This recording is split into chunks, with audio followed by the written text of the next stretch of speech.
Hello, hello, hello, hello, everyone. I hope you guys can all hear me.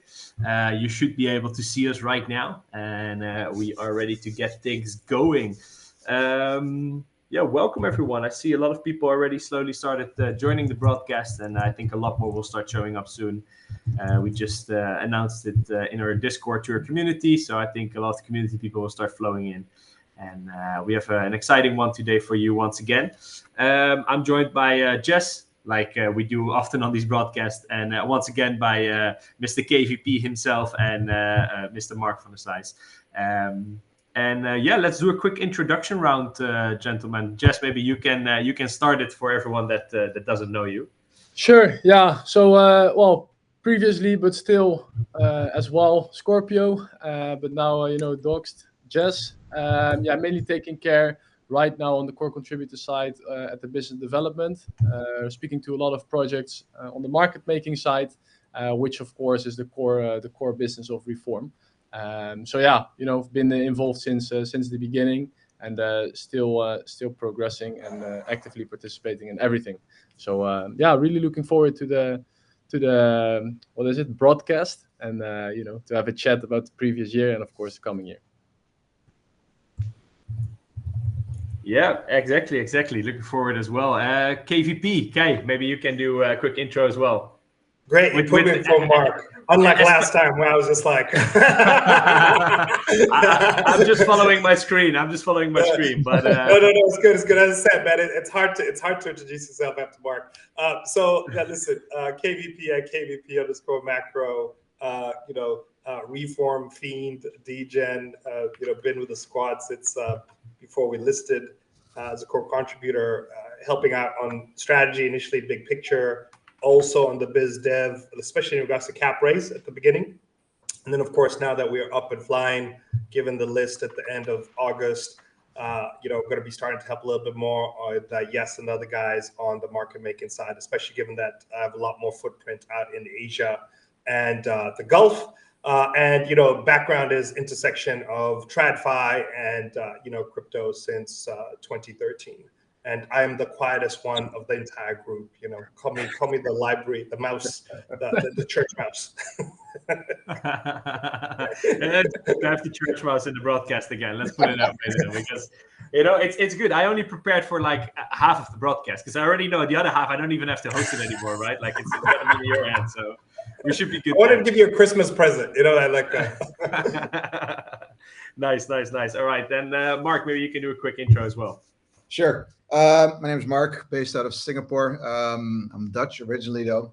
Left Holland about 30 years ago, actually now. Yeah, 1995. So that's next year. That's 30 years ago. So former tech entrepreneur. Had a large exit back in 2011, and then in 2013, so almost 12 years ago now, got into crypto. First, purely as an investor. I was a VC at the time.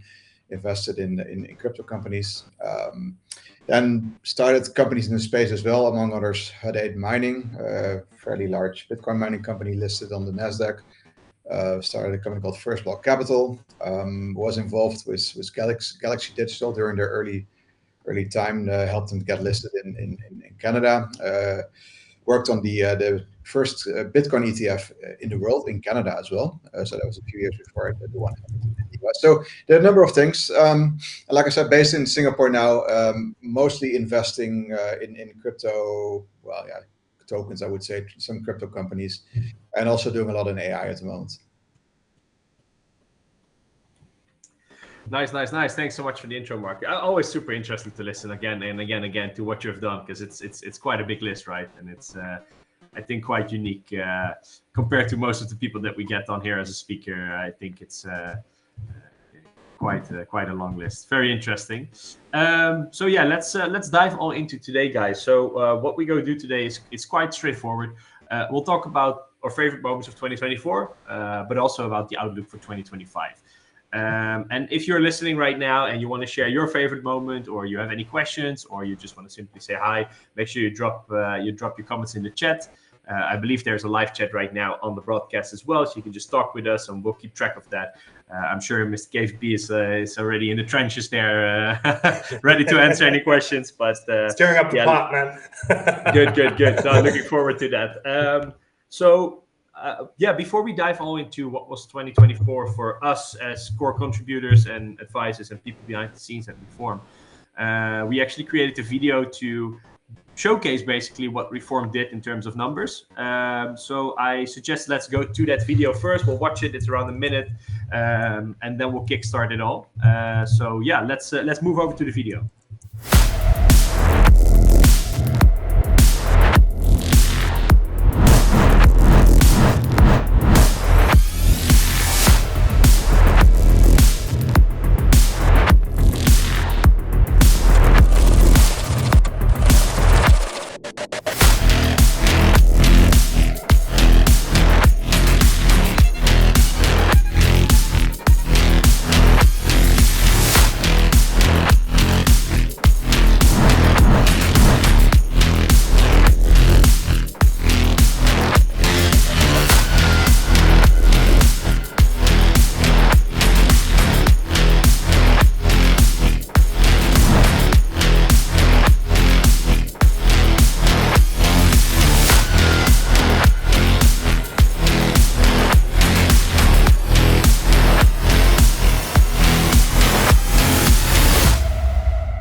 All right. We should be back, guys. And it might be a bit confusing because we're watching ourselves as well. And then obviously we have a little bit of a delay in the broadcast. So we're still watching the video ourselves, but we're actually back on the screen already. So, so as I said, I mean, you already saw the amazing numbers on there, right? Like, as you all have seen over the year, we did over $5 billion in volume on the different exchanges, mostly on Bybit and on Gate, of course. And we did so much more during the year. I mean, it's been an incredible year. We started actually with, I think, my favorite moment if I look back on 2024. And I mean, ground rules, guys. Your favorite moment cannot be the launch of the Reform token because that's obviously the highlight, right? But like, let's get a little bit creative here. No, but for me personally, it was really back in February when we kickstarted the first campaigns around Reform, and we really kickstarted the testnet and everything around the airdrop that we had for our community. And it's really when we saw the inflow of people and the enthusiasm of people around what we were building, and I think that really fueled everyone in the team to give it everything they had for the rest of the year. Because at least for me, that was like, whoa, okay, now it's not just our idea anymore, right? It's out there, we're building it now, and that really kickstarted the rest of the year. So for me, that was really one of the bigger highlights, where eventually we reached over 100,000 people that joined our community, that participated in our testnet, that participated in our academy, actually learned a lot about what market making is. Quick sneak peek for 2025, we're launching a full-scale academy once again. But more about that later, of course. Jess, I would love to know from your side, what is your, highlight or key memory from the past year with regards to Reform, where you're like, wow, that was a moment that I will still remember for a long time? I think for me, the main events are all about, reaching something and getting actually something on board that actually really creates value. So I think, being or actively trading on, for example, Binance when we originally started was, a huge milestone. To actually have the algorithms actively traded there, have deep contact with the teams. It really, showed that we actually became a serious player, right? And then we actually moved to Bybit, to Gate. We did on Crypto.com. All those things were actually, proving that we were on the right track, getting in touch with all the different teams of all the exchanges, having a good relationship with them. That was actually, really, when I thought like, things are always achievable to some extent. And, you just have to go for it. You just have to find the right people, like via someone else or straight to the source via Telegram, whatever. But that was really for me, actively trading on the exchanges that we're currently still active on, was actually a huge achievement. And I think recently that was also, for me, again, sort of an achievement, whereby I think having the first projects coming in on the designated market making side, that was also like a huge yeah, a huge part of course, especially running into next year when we really want to scale this up. Yeah, to get the confirmation, right, that we're on the right track, we're getting projects like through a variety of people, through ourselves, through the community, and I think that's, yeah, again, a huge confirmation, and for me also like achievement. So I think, yeah, more on the, I would say, product side, that we really rolled out what we were aiming for and actually got, yeah, the right contacts or clients or yeah, anything like that. Yeah, like a confirmation. I think that was for me the biggest thing. Yeah, that makes a lot of sense, right? Because I think those are highlights, especially for your role within Reform, right? That's really where your emphasis is and where you're focusing on to make sure the company grows and we reach the milestones that we have. So I think that makes a lot of sense. And actually, you already gave some alpha here. I mean, it's a sneak preview, but you mentioned projects where we do the designated market making, and we actually haven't announced anything around that yet. And we did that on purpose, but it's definitely something we'll talk about more during this broadcast, because we actually have started doing the market making for designated projects already, or the designated market making for projects. I need to say it in the right order. And it has been quite interesting already. It's been quite successful, and there's a lot more in the pipeline to come for 2025. But before we dive all into that, KVP, favorite Reform moment of 2024? Yeah, I think I'm just going to keep it brief on this and echo what Yes said. You know, building is hard, right? You know, Mark's going to probably have a pretty interesting take on that because he's built so many different things over the years. So it's interesting when you basically moving from one problem formulation to the next. Like, that's how it is. You know what I mean? There's never like escape velocity. It's like, all right, man, we can all like hit to the beach and chill, right? And you know, I think for me, like you know, it's maybe it's less of, I guess a highlight is always associated with like amazing, but I think it's a real key kind of takeaway. Like, you know, it almost always takes longer than you think, right? You know, you're always high off your supply, as you 100% should be as a builder, right? And so it's always a little bit, I think, tough, especially like when we listed, you know, rightfully or wrongly, like you're expecting so much. And I'm not even talking about like price, but just like, you know, feedback, CT kind of embracing you, right? And then it's kind of like, oh, okay, I guess we're still just getting back to work, you know, on to kind of the next one, right? So just that one constant, you know, the one constant is kind of change. So I think that's, you know, it's something we've always said, like, you know, you don't become a leading decentralized market maker that's bringing transparency and accountability overnight, right? This is a multi kind of cycle play. So just getting that kind of reaffirmed was quite humbling, but also beautiful to see again the thesis, and then basically it falling into reality. So, you know, super proud, you know, with the team and everything that's been kind of going there. And then also, just before I pass it on to Mark, you know, he was backing us, you know, last year, right? I think it was like end of summer last year, third quarter, super early, you know, pre like, you know, beta testing of the trades or kind of anything kind of like that. And I just want to give a shout out to him as well as everybody else that kind of came in and could see the North Star vision. Yeah, for sure. Yeah. So for me, I mean, maybe interesting. So when I grew up, I grew up as a young teenager in the early 1980s. I was always watching a TV show called The A-Team. The A-Team, they had a slogan or whatever. I didn't speak English at the time, actually, so it was something like it's always nice when a plan comes together.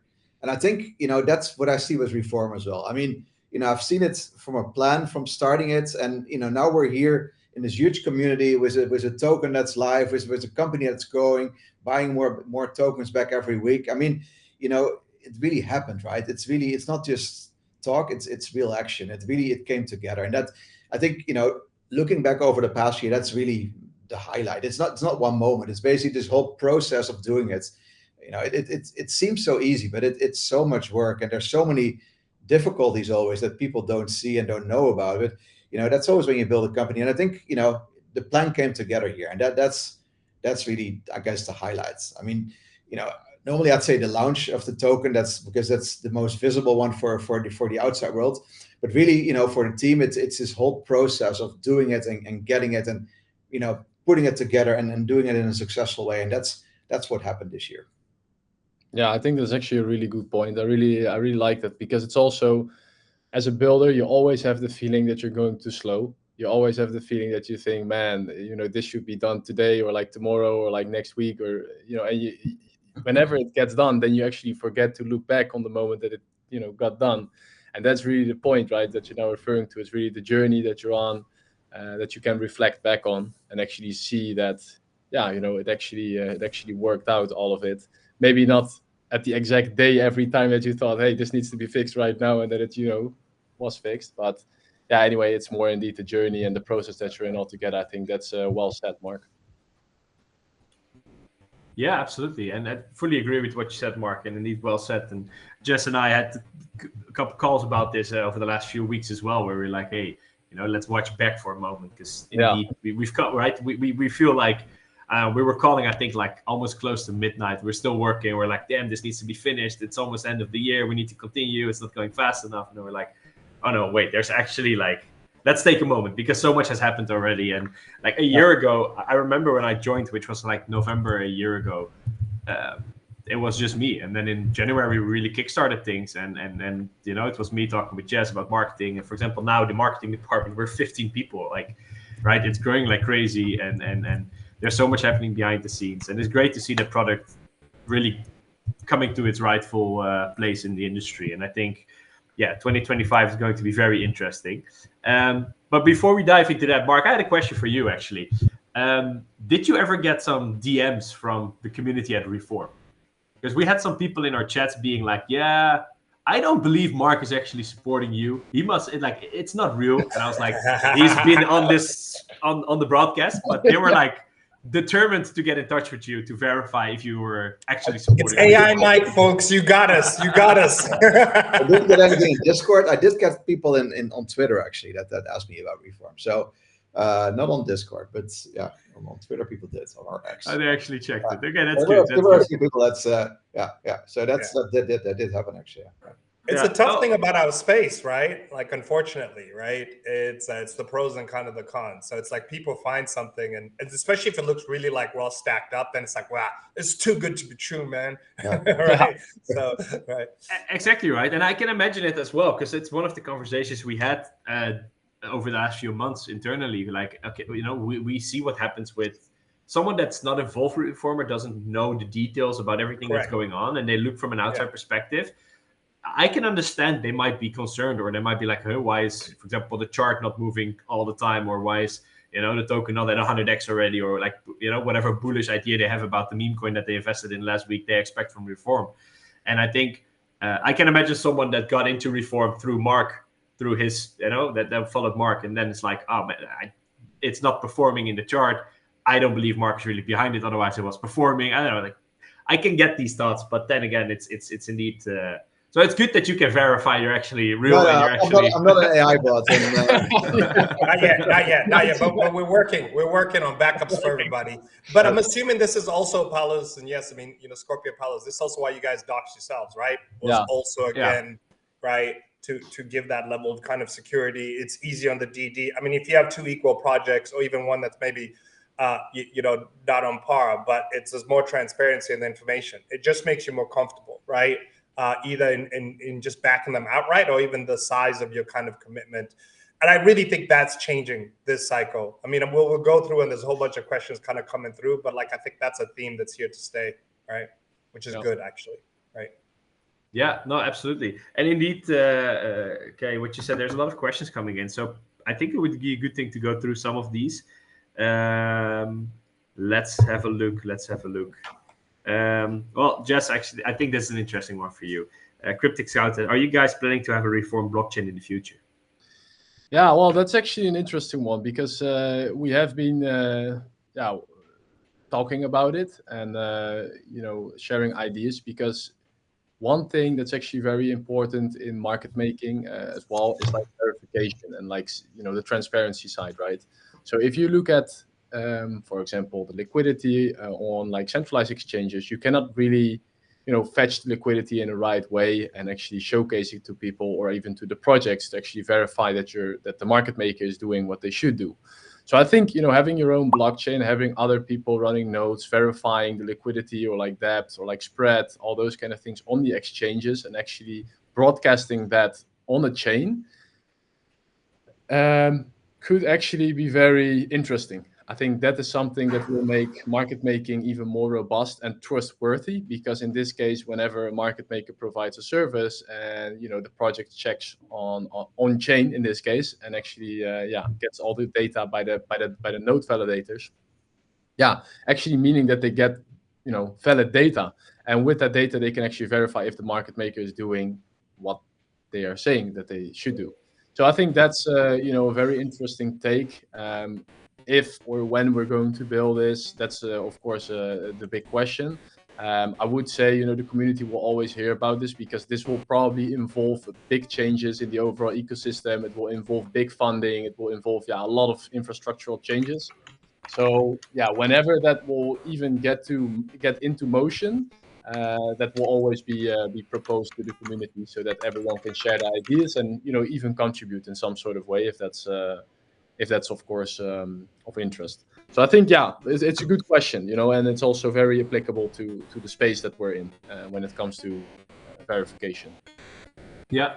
And I mean, guys, obviously, let's say realistic, right? It's not that we talk about it right now that like in February we're going to launch this already. Like it takes a lot of time. So this is definitely something that eventually is on the radar. But we're talking years. Yeah. But very interesting indeed. There's another question here from Hapoon, who said, if Reform TVL increases, then can you guys do market making with every partner exchange? I think there's two sides to this, right? So I think as a market maker, we do two things. One is to be honest, Jess, maybe you can explain it better, but does the TVL impact whether or not we can be on an exchange as a market maker? No, right? It's just about whether our token can be listed there. Sorry, can you repeat one more time? I was just putting my earplugs in. Yeah, no worries. So the question was, if the Reform TVL increases, then can you guys do the market making with every partner exchange? In the end, it's all about the integrations, right? So we have like the integrations now running with Binance, Bybit, OKX, Gate, BitGet, Maxi, and KuCoin is actually being integrated as we speak. We have different decentralized exchanges integrated as well. But we will expand on the centralized exchanges too. So I think that side is very interesting, because you can, as a market maker, of course, also find niches. So for example, I don't know if you guys all saw the Hyperliquid hype, so to say, that was happening over the last few 1 month, 2 months. Very interesting, right? And I do see a lot of illiquid tokens on their sort of decentralized order book exchange. And I think that is for us, a perfect niche to actually jump into, or to actually provide liquidity and actually be one of the major players there. So I think being up to date in the market and having the right integrations, because it also needs to be integrated, of course, gives us the flexibility to do market making on any exchange. Yeah. No, absolutely. And then I think in general, the TVL only matters, I guess, when we want to list a Reform token on exchanges, right? Which is all different topic, but TVL in the end, the more TVL you get, the more you want to spread it, right? I think that's more of the question. Now we have it mainly on Gate, because it's also not that significant yet, and there we get also the biggest rebates. But whenever the amount of capital becomes significantly higher, then you want to spread the risk over different exchanges using mirror functions with custody solutions, all those kind of things. Yeah, I think also just to add to that, like, we have relationship with all the exchanges. We've been in the market making game going on to 5 years, right? So, if it's a great project, we could definitely chat on whatever exchange they may, have a preference for. It's completely not an issue for us. Yeah. Actually speaking, as a market maker, you tend to want to be a little bit more focused, because it's just a capital optimization thing. But, at the end of the day, this is a partnership, right? That's, I think, the big kind of delta here, right? Yeah, good one. Yeah, absolutely. Some questions coming in about the making the dashboard and all the products that we have mobile friendly. Our good friend Aslan is already in the chats answering these questions as well. But as we mentioned, we're working on getting a bigger dev team onboarded as we speak, to make sure our products are more compatible and created faster, etc. Because obviously, a lot of the products that we create next to what we do as a market maker are secondary products for us, and That's why there's not a massive team behind it creating it, but we're scaling that as we speak. And that actually leads me to the next question by Black Pearl, who asked, can you describe Novus more, and how is it different from regular Galaxy or Zeely? And I think a little introduction to this for Kai and Mark. I'm not sure if you saw that on our socials, but we launched a platform called Novus recently, which is a quest platform, basically a quest to earn. It's an idea that Jess and I had a long time ago already, where we thought, okay, how can we really support our community by giving back to them in a different way? But also, how can we support the projects where we are going to be doing the market making for? And what is something that a lot of these projects need? It's a community, and it's very difficult and very costly to build up a community. So what we figured out was, why not be able to use the Reform community to support the communities of projects where we do the market making for? And that's when we came to the idea of creating a quest platform where, for example, a new product is launching or a new project, they have their own token. We agree hypothetically on 0.5% or 1% of their total token supply being an airdrop for the Novus platform, allowing everyone in our community to quest, start following the project, be active in their community, etc., and earn their share of the designated airdrop to the Novus platform. So that was the idea, and we launched that very silently over the last few weeks. We did a Christmas campaign where we actually ran the campaign on the platform. So that was the launch of the platform. Reason is that we saw, of course, a lot of bugs were happening, and like with every new product, a lot of things go wrong when you launch it. So it gave us a little bit of room to improve on that. And I think in January, February, you'll see a lot more around the Novus platform, and you will see it grow a lot more when we actively start doing marketing around it. But what makes it so different, and I think that's really interesting, because I think we've built something that's not really out there yet. It's really built for the community, for questers. And what you can do is just go on there and you can select, for example, I want to quest on X. And you can get different tasks, following people, liking their profile, I don't know, liking a tweet, joining a Twitter space. There's a lot of different activities that you can do. And you can just select one platform and continue to quest on that platform through the different projects and the different people that are utilizing the platform. And I think that's very. So is it like it's like a gamification of interacting in essence? Yeah. Is that a way to kind of think about it? Right? Awesome. Yeah, that's I mean, it's long overdue, right? Is the honest truth, because so many people give. There's a lot of resources, right? There's capital, there's expertise, but there's also time. And there's so much of the communities in crypto give a lot of time, and they don't always. I would say most of the time they don't quite get it back, right? We saw that kind of in the airdrops, right, for this year, which was quite thematic. Yeah. I think like the value of the airdrops probably was hoovered into like 4 or 5 projects at the end of the year, right? So I love the spirit of it. That's super cool. Awesome. Yeah. And I think the biggest differentiator from other platforms is really where they have, for each company or each project or each person that is running quests, they have their own specific web page. And we combine all of them together. So it's not that you do some quests for Project X, and then when you're done, you get a reward from Project X. No, at Novus, you can do all the quests from all the different projects, all the different people in whatever order you like to do them. You collect points from executing on these, and the points accumulate in your profile, in your vault, as we call it.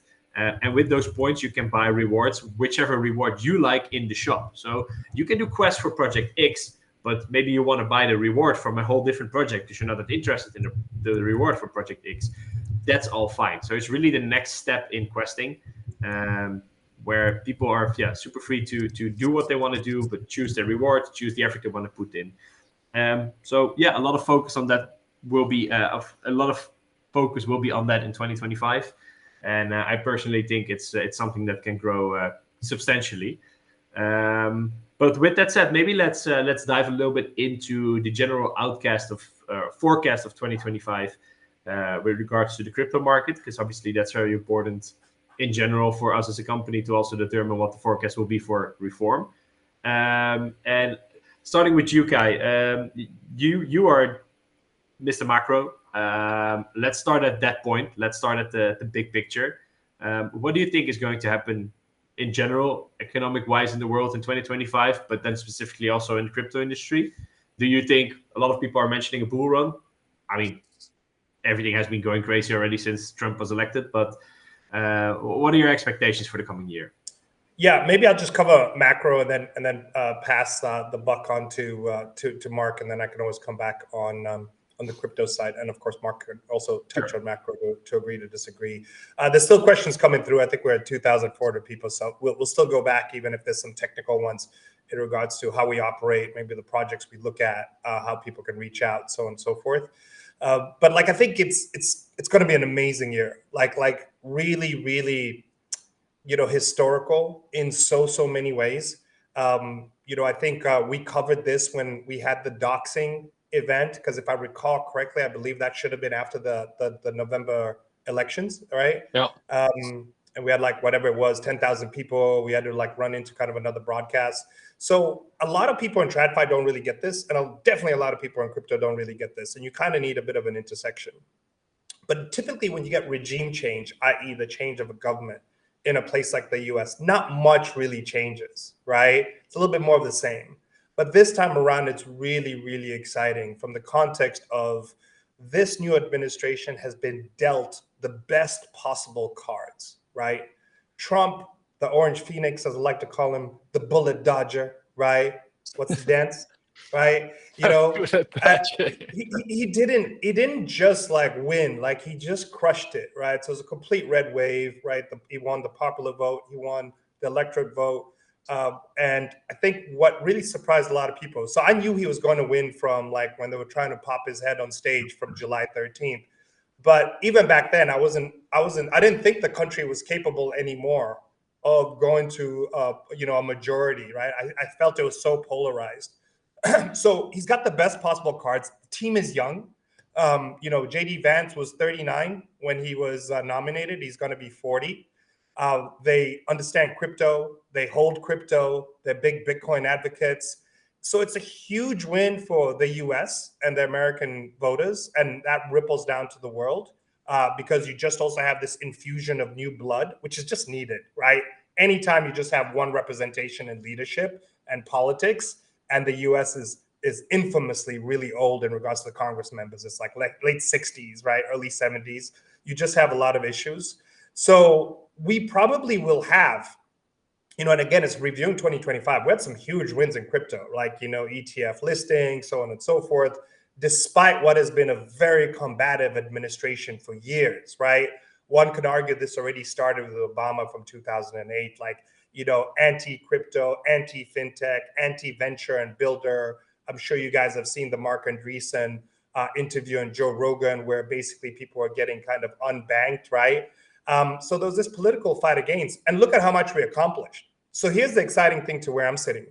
I predict or extrapolate, right, which is always, a dangerous game, that we will see probably what would have been 8 to 12 years of crypto evolution and progress play out in 4, right? So clarity on deregulation, clarity on actually just how to go about doing a business. We're going to see Bitcoin reserve funds. Like I can tell you that 100%. We can talk about the timing and what it is, but there's not only the federal level at play, right? There's also the state level at play in the US. And then there's also going to be like the actual city level at play. And what in essence all of these people are going to be doing is, taking kind of like a treasury approach and just putting some of that into Bitcoin, right? And then just imagine the signaling effect, because we all know, we're all big fans of El Salvador, right? And what's been happening kind of there. But the world doesn't pay too much attention if it's El Salvador. When the US does it, it's really huge. So structurally, from a builder's perspective, from a talent perspective for the space, hugely constructive. Granted, we still have to see that reflect into kind of the price, right? And I'll just end with saying, there's going to also be a lot of moving parts because they have full control for the first 2 years. So the key dates are, of course, going to be November 2026. The Doge plan is completely discounted. That's a huge initiative, super bullish. Don't sleep on Vivek and Elon. And I think January is going to be quite noisy because Trump gets inauguration, I believe, on the 20th. We also have a Fed that's coming in at the end of Jan. We already had kind of that reversal from where were we, 107, 108, right, on BTC, with the Fed kind of being like, oh, maybe we're not as cutting as much as we expected. We have 2 cuts priced in for next year. So we may have, a little bit of a hairy Jan But you can expect a lot to come out. But structurally, I'm very, very, very bullish in regards to the overall development of the space. And, I still think we are far from being close to the top of the market. So that's just macro for me. Mark? Yeah, no, I fully agree. I mean, there's a couple of things that are important. And the most important thing next year is going to be whether the US is really going to implement the National Bitcoin Reserve. If that's going to happen, we're going to see very, very different prices that we have seen, so far. But even if they won't implement it, or if they only, say we're not going to sell any Bitcoin at this moment, we still see much higher prices. So, so that's the very important part. I think, if there's no National Bitcoin Reserve, or if it's not really implemented in the way we hope it will be implemented, we'll still see at least another 50% upside for next year. So 150,000 at least. I think my base case is somewhere between 200 and 250 probably. But I mean, if the reserve really gets implemented, then, if with game theory, other countries are trying to front run it, or at least trying to do the same as the US, I mean, the sky's the limit. We literally don't know what could happen at that point. It's it's anybody's guess. Then like you say, Kay, the next 4 years, it's basically next 8 to 12 years in principle. It could be the next year, could be the next 8 to 12 years if that really happens. But that's not my base case, but it could happen. The other thing that's important is liquidity. I mean, what is going to happen with the interest rates? I wouldn't be surprised if they don't go down that much anymore from here. The markets, still expects it, of course, but I'm not so sure. I mean, inflation is actually higher than, I think it's going to be higher than we expected. So there's a bit of a headwind potentially next year. But that being said, I think with Trump, as the new president and his leadership, they're all pro Bitcoin. With Gary Gensler finally gone, I mean, this next year is going to be a very, very good year for crypto. It's at least as good as this year. That's what I think. With regards to what you said about the interest rates, and just quickly, Kay, I muted you because your typing is pretty loud, I think, for the audience, just so you're aware. But you mentioned that a lot of people are expecting drops still in interest rates, and they probably are not going to happen. We saw that, of course, a few days ago when it didn't happen and was only 25 base points. Yeah. Do you think we'll see a realization where people are like, okay, so it's not going to happen, and then a bullish movement back to it again? Or do you think that will actually take quite some time? Hard to say. I don't know. No, fair enough. Yeah, I mean, and I fully agree with what both of you said. Indeed, there's a lot of variables that need to pan out. But personally, I do feel that the general outcome of both your stories is relatively bullish for the coming year to extremely bullish, right? So it depends on a few key points that are going to happen. But indeed, it looks very interesting. And I mean, the most important thing in the end is what's happening to demand, and demand is going up. I mean, MicroStrategy is going to keep on buying. I mean, that's just happening. There's more and more companies, listed public companies that are buying. Some countries are buying already. The demand is going up, and at a certain point, people don't stop selling as well. Right now we had a lot of people selling around $100,000, and that's one of these key markers, where people think, okay, this is a good point to sell off some. I think that, that has probably stopped. I mean, what we're seeing this week is, of course, this is the Christmas week and the New Year's week. There's not much happening. There's not much demand for new Bitcoin. So I'm not worried at all about the price being down a little bit. And when I say Bitcoin, I mean the whole crypto market, right? It's not just Bitcoin, but Bitcoin is for me the reference basically for everything else. I think January will start going up again. I'm not sure if it's going to be right away. It could be also in 3 weeks when after Trump's inaugurated. But I think this bullish trend will keep on going, and we'll just see what's going to happen. But demand will keep on going up, and that's the reason why the price will keep on going up, whatever happens. Yeah, absolutely. No, absolutely, and I think indeed it's going to be interesting to see eventually what will happen, because a lot of people think the next year is going to be the all-changing year, right? From what I hear, what I read on Twitter and stuff. But I think when you put the perspective in 10 years, right? Like as Michael Saylor, for example, says, the next 10 years are the gold rush of the 21st century. We're nowhere close to where we're going to end, probably, with things like Bitcoin being, the one perfect example here is that over the last year, I think 9 of the 10 or 8 of the 10 biggest crypto miners in the world actually raised funds to buy Bitcoins. which means probably mining isn't that efficient anymore for them, which means there's probably going to be less mining and more investing from these companies, meaning there's even going to be less supply being added to. Maybe we even see a longer timeline for all the Bitcoins to eventually be mined than what we see right now. So that's even a more pressure on the whole system and being less supply to it while the demand is only increasing, right? So in the end, for the long term, there's so many bullish narratives that came into play. I mean, and the mining thing is interesting, and let me just like paraphrase it for the people maybe listening or who may be getting this as a recast, right? Is you have to think about it. Like if you're a miner or a producer or manufacturer, you're not speculating. So, you get what it is and you completely ship it out the door. So this is a big structural change, right? Because in essence, they're taking a long structural kind of bullish stance on where the price is going. And I do think we've not yet seen it get crazy. I've written about this. Mark and I jammed about this many, many times. The sovereigns are starting to get in when we're getting Bitcoin doing 25, 50K a week back to back. You know what I mean?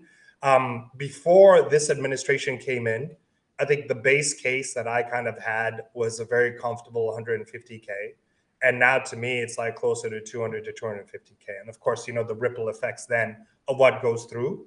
Now that may make it a little bit challenging for like when exactly alt season kicks off, because at least as far as I know, based on everything in history, and yes, you can correct me if I'm wrong, but I think this is on point. Like you need to generally see the top in Bitcoin of that cycle to really see alts start to kind of take off, right? Because there's a kind of the waterfall ripple effect. So if we do assume that, we still have, minimum 150, if not maybe even a 200 to 250K range, that means maybe this is a little bit more kind of backdated. But I think just coming back down to the macro, I'll just understate, like the macro is really, really tough to see because there's so many tailwinds and headwinds and moving parts. If we still had, the Kamala wallpaper, administration, it'd be the easiest thing to forecast because it'd just be the same thing, just print button, like a monkey pushing pushing the button. But there's so many things, and no one is going to have an overview of this because we have to see how tariffs play out. We also know that's a big part of Trump's kind of MO is posturing. We have to see, again, to Mark's point, what happens with the liquidity with the Fed. There's 2 cuts priced in for next year, but they're still doing QT. So even if they stopped doing QT, that's hugely bullish from a liquidity perspective. We know there's up to 10 trillion in debt that they have to roll. You can't just like start hiking rates. I can tell you that's not going to happen, right?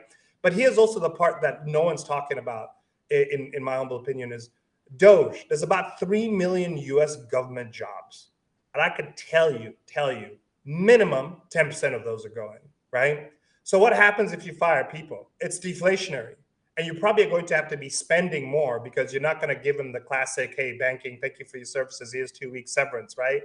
These are going to be very cozy kind of wrap-ups. So I think the Doge plan actually, which I think is also going to be very front-loaded, we'll probably see, a few 100,000 actual government employees be fired or put to pasture or let go. And that actually, is deflationary. That actually lowers kind of growth for the US. So it's like short-term pain for long-term gain, right? And that to me firmly puts kind of the Fed in kind of the dovish camp. So, there's a lot of different layers, but I think the most powerful one to me is just this can build again, like spirit that's coming back to the US that has been missing for a long time. And the fact that we may just have this MAGA, patriotic, US build first administration, not just for 4 years, but maybe we have it for 8 to 12, right? And it'll take a while for people to really kind of appreciate that. So these are the moving parts on the macro side. Yeah, absolutely. Just anything, because obviously we started with saying, please correct me when I'm wrong towards you, but anything you want to add to it? I don't think it was necessarily wrong, but I think on the macro point, like Kay and Mark are far more knowledgeable than I am. I think I'm more on the trenches side, fully crypto native, and I think as to Kay's point where he said could be wrong there, is more on the indeed in the sort of timing aspect of when alt season actually came in. So previously, so if you actually check it, like previously in the previous 2 cycles, alt season actually started to kick in 8 months after halving, or let's say not maybe alt season, but more like the decline of the Bitcoin dominance. and we're actually currently passing that mark. So I think that's a very interesting moment that we're now in. Of course, Bitcoin only gained dominance over the last, 1.5 years, something like that. And now you actually see some sort of signs that it is starting to reverse. And that, potentially alts are going to take more dominance again from the overall market. So I think that's an interesting thing to keep a look at, and especially with all the interesting narratives playing along in the current market. There's so much innovation happening, and I think 2K and Mark's point, the US being friendly, being friendly towards that.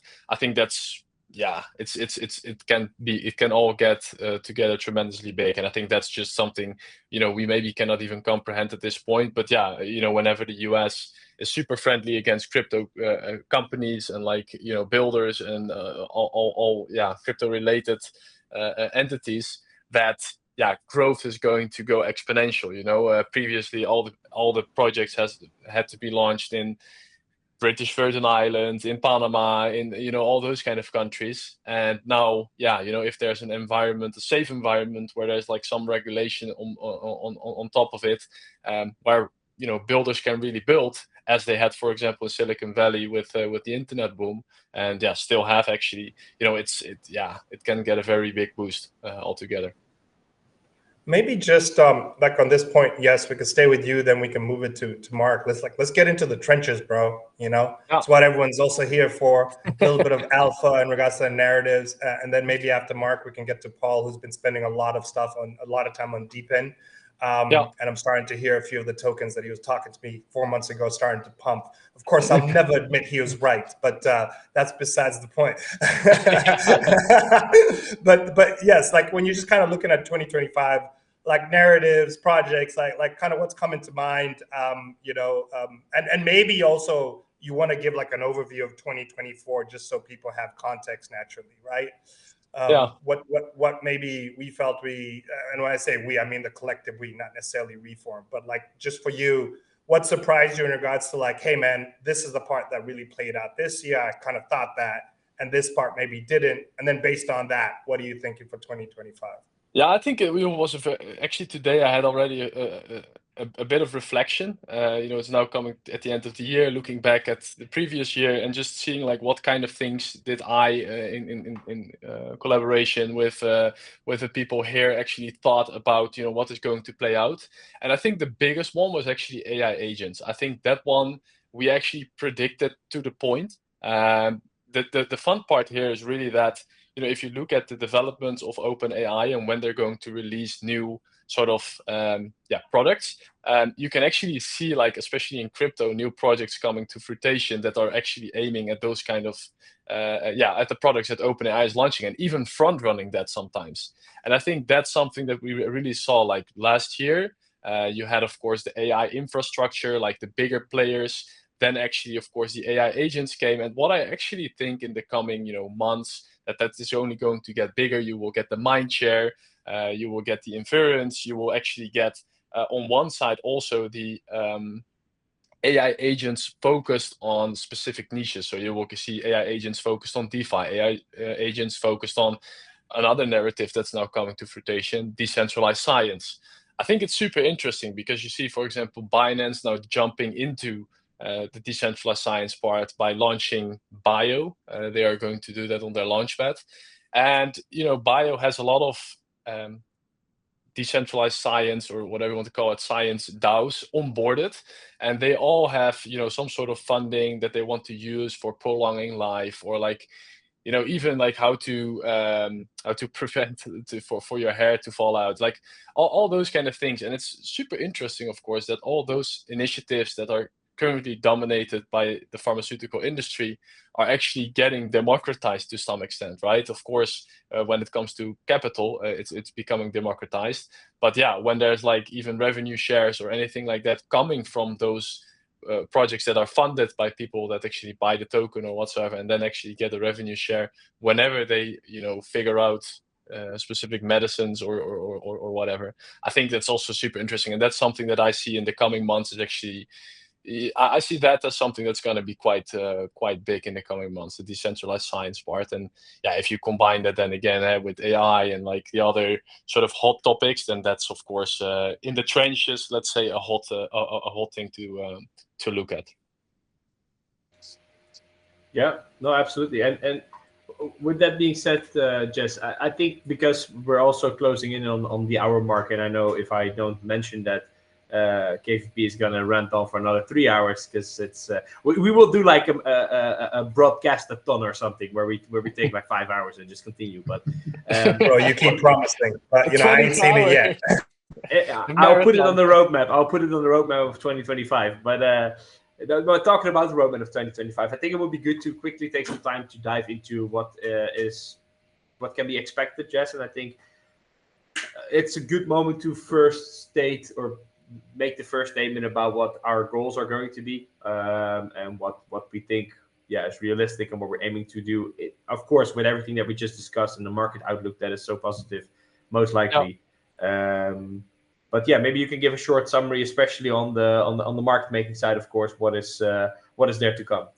Yeah, it's a good one that you highlight. You know, that's of course the main focus for the coming year. And I think especially in Q1, you know, really expanding on the designated market making side, really, you know, onboarding projects, helping them, guiding them, advising them, and actually doing the market making, of course, for them. Also, of course, building out, so to say, all the services or things that we can provide to those projects. So as you mentioned, Novus, you know, being more of a community-driven platform, but we also are, you know, looking at a sort of treasury management tool for actually to offer to projects so that they can, you know, whenever they sell off some tokens, when market is going good and they actually build out a treasury to suffice for operational costs, that they can actually use that treasury to actually generate yield.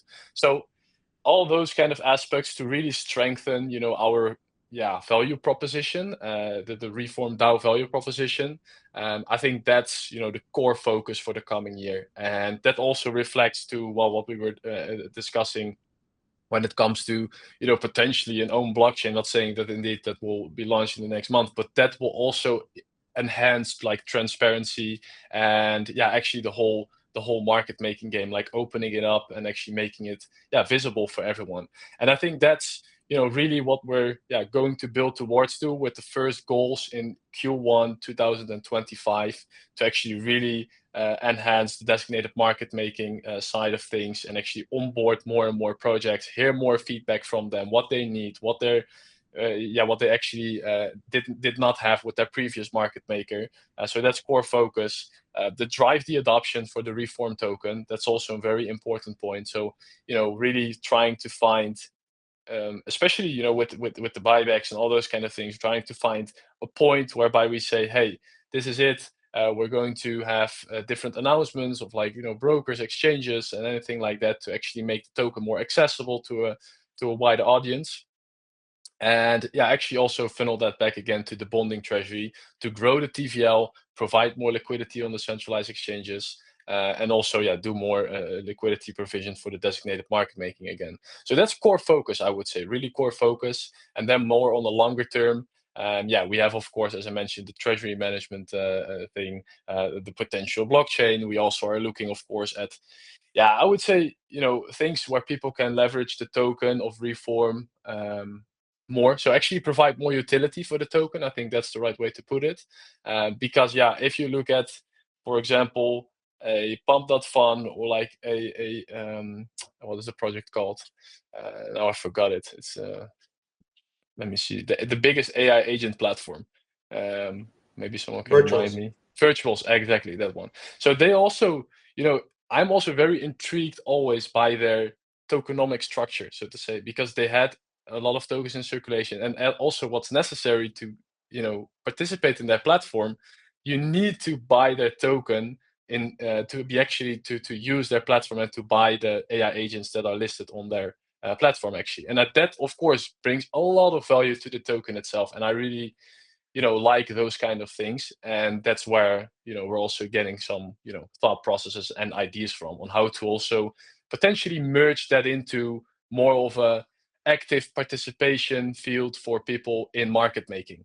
So yeah, those thoughts are really circling around to actually make the experience of the overall market making more involved, instead of just doing it from a community side of thing, or us doing the operational side, but also actually people trying to maybe or let them choose in which kind of projects they actually want to provide liquidity, whereby we will do the market making for. So all those kind of things are very interesting. But as I mentioned, the main goal for Q1, Q2 is really to grow out what we've currently set and actually improve that, and not really go far abroad that, so to say. Yeah, no, absolutely. And I think to add to that, because I see, of course, in the chat a lot of people from our community that are very bullish on some of the products that we have released, for example, the Novus platform. I think, of course, we already spoke about Novus, that's going to be way more on the forefront, and that's going to grow a lot as an individual product as well. But something else that we have been working on is, for example, the Academy. It's going to be the Academy by Reform. Big fan of the name. But it's basically what we already created in our Discord during the airdrop phase, where people could learn all about Reform through our own academy. So there was 13 chapters talking about market making in general, and yeah, all of that. And now we've really expanded that quite a lot. We're adding a segment to really get an introduction to crypto and blockchain in general, followed by a massive part where you can learn all about market making, how it works, why it's important, what all the details are about, and then of course learn all about what Reform does, how we do the market making, why we're different in the space. So that's something I'm very bullish on. I mean, Jess and I have been speakers on universities in Singapore about market making, and we'll continue, as an example, and we'll continue to do these things in the future and in the coming year a lot, to educate people about what market making is, because that's of course where Reform stands, to make market making transparent and make people understand how important and crucial it is to the industry, but how little people actually know about it, even though it's such a big thing. So there's definitely a lot of things coming up, and then obviously there's a lot more products that we're working on behind the scenes that will be released in 2025. But more about that, I would say, later. But with that being said, I guess let's do a quick round of final closing statements. Anything you want to add? Anything you're looking forward to next year for Reform? KVP. I would also like. Also like to hear, like, in general, right? Like the market in general, but also of course Reform. Like, what are you indeed looking at, like Mark and Kay? Like I told my story, but you guys always have very interesting stories as well. Now, I think what's really important is the community for Reform, and see how that develops over the next year. The first year, it's always not easy, but it's easier to get people together. It's harder to keep people there. So I think what's happening with the academy, I think that's actually a really good thing, and also the Novus, it keeps people there and keeps them more involved with the project. So that's something that I think is very important, and that I look forward to next year to see how that develops. Because in the end, community is very, very important for a token. So it's let's see how that goes. No, absolutely, and I think actually one of the things that is interesting to tap into this is also the change that we made on our social accounts over the last few weeks, and that we're going to heavily change in the coming year as well. Is where Jess and I have been posting on Scorpio and Paulus before we were doxed about us being a bit of.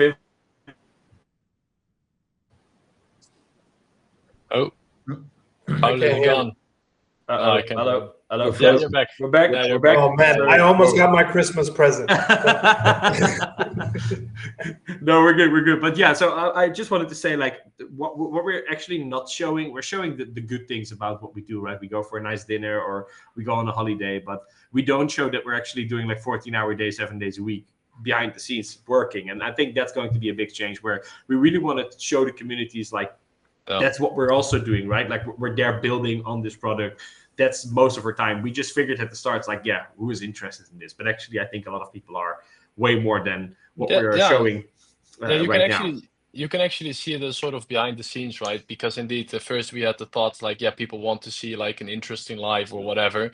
But in the end, we thought like, people want to see what we're actually doing. And that's indeed being like 7 days a week in the trenches, building and trying to make, the best of everything that we're having right now, and, predict what's going to come in the future. So that's a very, very good point from Paul, that we, we'll take action on that.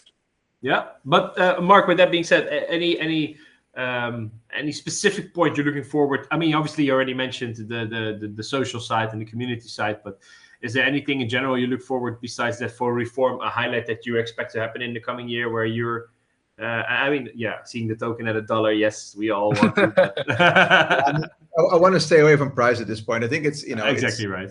It's the token behaves differently from other tokens at this point. I think it's going to be a long, you know, growth phase that could go on for years actually, and you know, because you keep buying back tokens, and so that's very different. So it will be interesting to see if that really starts to happen, and you know, and where it goes. It's not that important at this point to me. So yeah, that's an interesting part.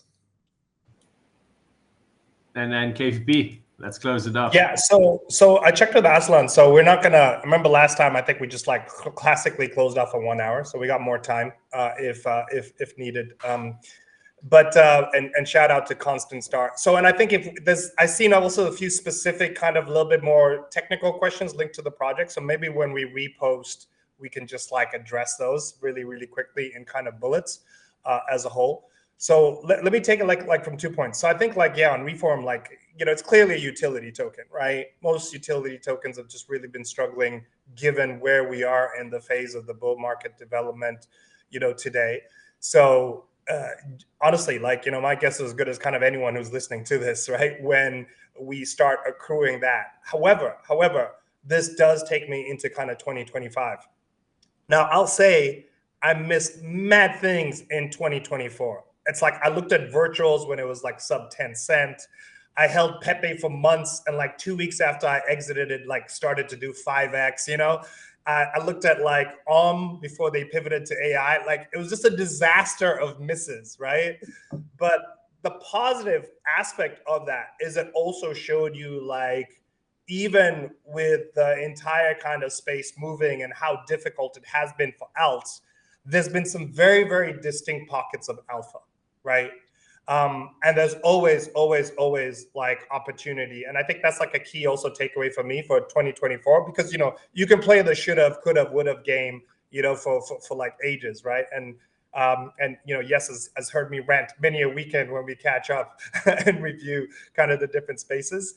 But, you know, just with the Reform kind of hat on, you have to understand, like, I think we're a very different market maker for those out there. Everything is on the dashboard. Everything is clear. Everything is transparent. Market making, if you don't already know, is this very predatory. They promise a lot, but when it actually comes to execution, is very little, and projects get left, you know, with the short end of the stick at best. And I think we're going to be changing that. There's going to be no limit to how many great projects we can have, right? And then to Mark's point, you know, we've made a structural commitment to be buying back the token. So as far as we're concerned, we're going to be cooking on that way with, you know, the deflationary aspect of that come a bear bull market as a whole. So that business is only going to continue to kind of extend. And like the pipeline is looking pretty sick, you know, for us. And we're very, very excited about that. I'll definitely lobby internally to also focus on, like, I think some of the hotter kind of ecosystems. Hype, we already talked about. Sol, of course, but I think Sui is, again, still very much under the radar. Base is obviously, you know, just getting started in many ways, right? Given that, again, Coinbase is going to be at the center of all the admin kind of positive things from a regulation perspective. But, you know, the interesting thing to me, and we could do a whole pod on this, is just AI agents, man.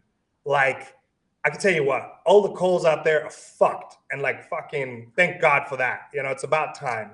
Like AI agents are going to change everything, guys. Everything. And if there's a way that, you know, Yes, you know, Paulo's, Mark, and kind of the rest of the squad can give us like, you know, a bit of like a go-to market preference for anything on the AI agent front, that'd just be incredible, right?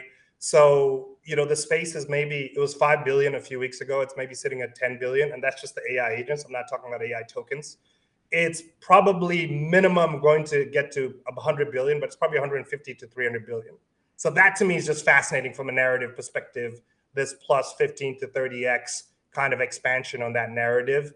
For those who don't already know, I also happen to run an AI advisory business. So I know just enough to be dangerous. But like, what's really cool, and flipping it back to Reform, is AI agents have been trading almost like memes, but they have gangster utility, man, right? And I don't know if you guys have looked into some of these different projects out there. First of all, they're cool as shit, man, especially if you're like a big sci-fi geek like me or whatever. But it's also where the future is. And the teams are like proper teams. These are world-class teams. Crypto has never seen teams like this, right? You have people who've been doing machine learning AI for 20, 30 years, right? Like, we've not seen this caliber of builders coming in with proper money, proper industry expertise. And guess what? They're not playing the short-term game. So AI agents is just going to blow everyone's mind. Everyone's going to be tired of hearing this shit like next year, right? Agentic, whatever other kind of things are going to come out of it. There'll be, of course, different ways of playing it, from infrastructure, as Yes already mentioned, virtuals. There's, of course, Spore, there's Clanker, there's like so many different kind of ways. There's individual agents. And what you're starting to see now is also people really already moving fast and doing swarms. So it's like, for instance, Mark launches an ecosystem of AIs, right? He just doesn't do one. So he's got an AI that's going to do trading. He's got an AI that's going to do memes. He's got an AI that's going to do, relationships. So I think that space is really, really gonna, I don't necessarily kind of go to like the zero-sum game, it's very kind of CT, like, oh, I can't support peak because it's deepened, and Paulo's mentioned it and I've missed the bump because it pulls away from me. Like, that's a very kind of scarcity mindset. But I think what it does show is like utilities coming back, real world use cases is coming back, right? And if you look at a lot of these memes, it's amazing, like in crypto, the more you read or the more you digest, again, the more I just realize how little I know, man. Despite being in the space for 2013, it's super humbling, man. It's super frustrating. So I think it was Morad. So we saw him at Token 49, Singapore. And he said something really interesting, right? He's all about the super meme cycle. And my big issue with that is, is it really a super cycle if you can't really play it well?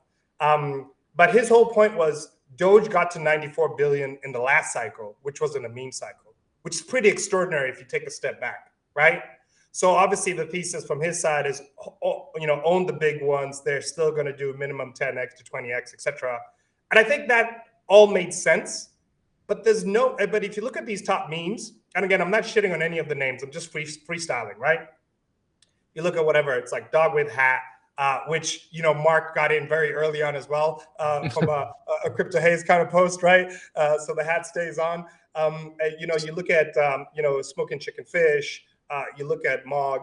A lot of these memes, they really kind of turn around and they have roots in sapient influencers, in human influencers, right? A lot of people, OGs who are maybe early in the space, and who, let's be honest, like 99% of them couldn't give two shits about the people in the space. These folks are just done. Like, they're done, because there's no way you can compete with something that doesn't have to sleep, something that doesn't make mistakes, something that doesn't have to eat, something that doesn't get emotional, right? And I can almost see like a world where like the interoperability between these AI agents will be like, a big hole and vacuum to fill. We've obviously played the interoperability theme in many other different ways. Yes, right? As we've talked about many times. But, one agent, let's say on Sui, being able to talk to like an agent on Hype and so on and so forth, like that's where the puck is going. And then if you saw the interview that Mark and I did on Tesla, where we talk about robotics and automation, guess what, man? That economy is not going to run on TradFi. That economy is going to be all crypto. So you're literally going to have a birth really take off in 2025 of like a synthetic crypto economy, agent driven. So we've already had the first agent millionaire. So that everyone knows the story, right? Terminal was run. It got obsessed with GOAT. Mark Andreessen threw in 50K. Bada bing, bada boom. We had the GOAT token. It got to, I think, 1.4 billion, so you could kind of argue with that. I think 2025 we'll see the first AI billionaires. And eventually we'll also see sapiens and human beings working for AIs. Like it's like the world that's just, it's like, the future here just unevenly kind of distributed, right? So that is going to be something that I'm going to be watching very, very closely and very, very carefully. And it's just fascinating, right? And hopefully we will also end up being one of the preferred go-to market makers, for a lot of the builders and a lot of the projects in that space. And honestly, guys, like net, like the amazing thing about like CT, and I'll close it off because I believe Paul is going to have a heart attack and shit. But the amazing thing about CT blockchain decentralization is it's got like the worst of the worst, right? We know that, right? Whether it's like fart coin or ass coin or whatever, or hacking or just like whatever, right? I mean, we even had on pump.fun, I think they had to close down. People were like locking themselves in cages, right, for you to buy their token. So it's got the absolute like, worst in many ways, but it's also got the best. And I think what actually AI agents will do is they'll really, really help filter the signal from the noise. And it's better for the space as a whole, right? Especially like even as we were talking about it, just from a trust perspective, right? So just a little bit of like a freestyle kind of on that, but like do the work, man, because this is going to be massive. It's way bigger than I think anyone can really kind of process. Yeah, it's just huge. And you can already tell I'm super excited about it. So those are main kind of thoughts on my side for next year. Yeah, no, I mean, first of all, the heart attack is still far away. Don't worry, we're good to go. We're good to go. No, but I just messaged Kai in the meantime while he was talking about, we should really look into 2025 of hosting these broadcasts more often, because what I think is very interesting is look into these things like Deepin or AI agents and talk about it for an hour. What's going to happen with that specific niche, but then also look into how can Reform utilize that, right? How can we create an AI agent out there that's simply going to tell to all the other AI agents and telling them, you got to use Reform as a market maker, right? Make that the standard of AI agents, right? Like that's at least there my marketing brain starts going crazy again, because that's like where I think it's super interesting to talk about it and see how that works and see how you can tap into it. But the problem is that each of these conversations is at least an hour long, because there's so much to talk about, because it's indeed, as you mentioned, it's not the problem, bro. You got the wrong mindset. It's the opportunity, baby. It's the opportunity. Right? There you go. And I know Mark has spent a lot of time on AI. Mark, I don't know if you got a quick take or not. You probably have dinner to run to or whatever, but yeah, I should have left 15 minutes ago actually, but okay, let's I mean, look, I've been playing around with visuals as well. It's there's some really cool agents there. I think for Reform, you could really set up an AI agent listed there, and then give it a task. Make Reform bigger. Give it a bit of a budget and see what happens. Because we don't even know what it comes up with. Put a few $1,000s in there. Just 100%. And who knows? I mean, maybe nothing happens, but worst thing is you lose $5,000, and the best thing, you get a great outcome. So that's what I would do. I would spend some time on it. Put one live there and see what happens, because you really don't know. Yeah, and maybe Paula's, and yes, we can get the community involved in the Reform AI agent we create. We have like different profiles or whatever. People can come in and vote. I'd be cool, man. Big gangster, right? Yeah, sounds good. Good idea. Yeah, let's look into that for sure. Perfect. All right, guys. Then I want to thank you so much for taking the time again out of your schedules to be here with us today. And especially Mark, for you, I know you're very busy. I know Kai has 8 hours every day to talk on Twitter Spaces. So I'm not. 100%. I got no life, time man. for it. He makes time for it. There you go. Bigfoot It just takes man. 8 hours to talk. Yeah, exactly. No. But I'm actually an AI agent. Yeah. Nice. No, but we appreciate it a lot, guys. It's always great to have you on the broadcast, and we'll plan a few in the next year to make sure that we continue this streak. Thanks so much, Jess, as well, for taking the time to talk about everything that Reform did and is going to do in the next year. And for everyone in the audience, thank you so much for joining us today, for jumping on. I hope you learned something or had fun. I hope you're more bullish about Reform than an hour ago, and there's so much more to come. So stick around for 2025. But for now, I want to wish all of you an early Happy New Year already. Have a lot of fun tomorrow when we blast into the new year, and we'll see each other again on the Twitter trenches in 2025. So yeah, with that being said, thanks so much, guys. Thank you. Thank you. Bye. Mark, okay. See you later. Bye-bye. Thanks, guys.